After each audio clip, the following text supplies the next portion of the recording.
In the late 1980s, Chadwick Mulvihill, then 21 years old and already prone to delusions of grandeur, was living in Vancouver, British Columbia, struggling with direction and ambition. Though not a street-level criminal in the traditional sense, he had long entertained schemes for fast money. One pivotal moment came when he stumbled across Jimmy Pattison's 1980 autobiography, Simply Jim. Pattison, a rags-to-riches billionaire and one of Canada's most prominent business moguls, had written candidly about his life and work, but also made brief mention of his children, Marianne, Jim Jr., and Cynthia. That detail would prove costly. Mulvihill, intrigued by the thought of accessing the wealth of the Pattison family, began quietly planning.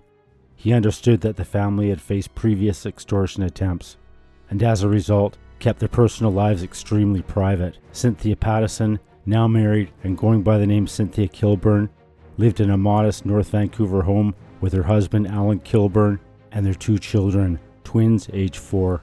Her neighbors, notably, didn't even know she was the daughter of a billionaire. That secrecy, while protective in nature, created a false sense of security that made her an easier target. Sometime around 1990, Mulvihill reached out to a North Vancouver acquaintance known only as Jackson. He asked Jackson if he knew anyone who would be willing to assist with a kidnapping plot. Jackson didn't balk. Instead, he introduced Mulvihill to Christian Snellgrove, a 20-year-old North Vancouver resident with a clean-cut image but shady connections. Despite having attended Handsworth Secondary School and maintaining the facade of a model student, Snellgrove was eager to get involved. From there, the web grew quickly. Snellgrove recruited Adam Kataoka, only 16 years old at the time, but known for his gang affiliations and his growing presence in Vancouver's underground scene. Kataoka then involved Kamyar Porganad, Oman Hasher, Chad Defoe, and Sheldon Kwan. Except for Defoe, who was from Richmond, the others were North Vancouver locals. Most were teenagers, all naive, easily influenced, and clearly not equipped for what was to come. The group began to stake out Cynthia Kilburn's home, watching the family's patterns and identifying vulnerabilities. Their plan, though ambitious, was fundamentally flawed. Built on immaturity, adrenaline, and fantasy, they decided to abduct Cynthia from her Lynn Valley residence in the early hours of December 1st, 1990.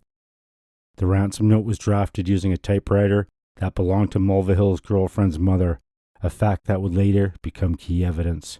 The note was chilling and direct. If you call the police, she dies. Any media reports, she dies.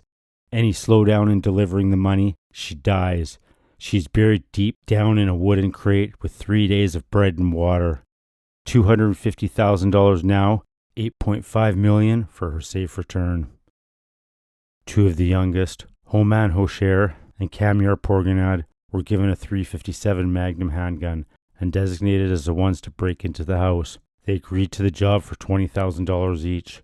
In the early morning of December 21st, they crept up to the property, entered the home, and executed the plan.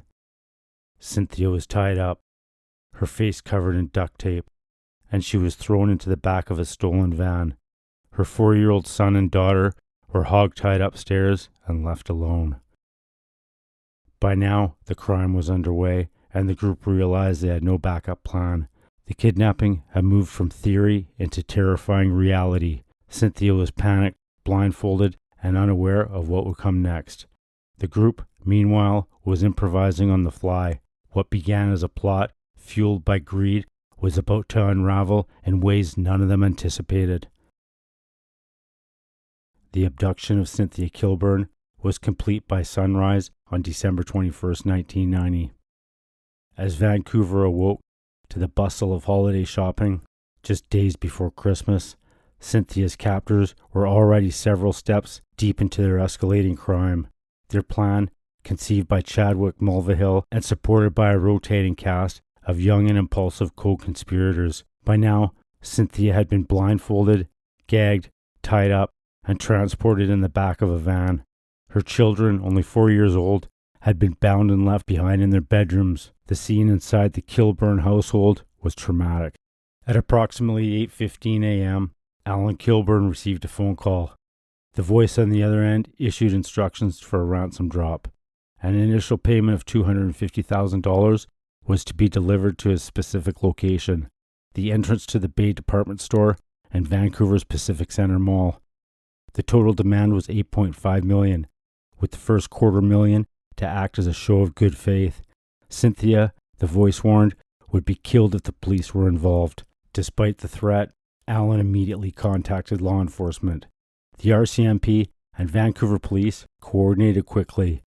Plainclothes officers were embedded into the Pacific Centre by late morning.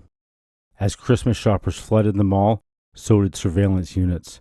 The red sports bag containing the $250,000 in marked bills was prepared and placed under a table with a red tablecloth precisely where the kidnappers had instructed. Just then, after the drop, Chadwick Mulvihill appeared, not masked, acting with the arrogance of a man who thought he was a criminal mastermind.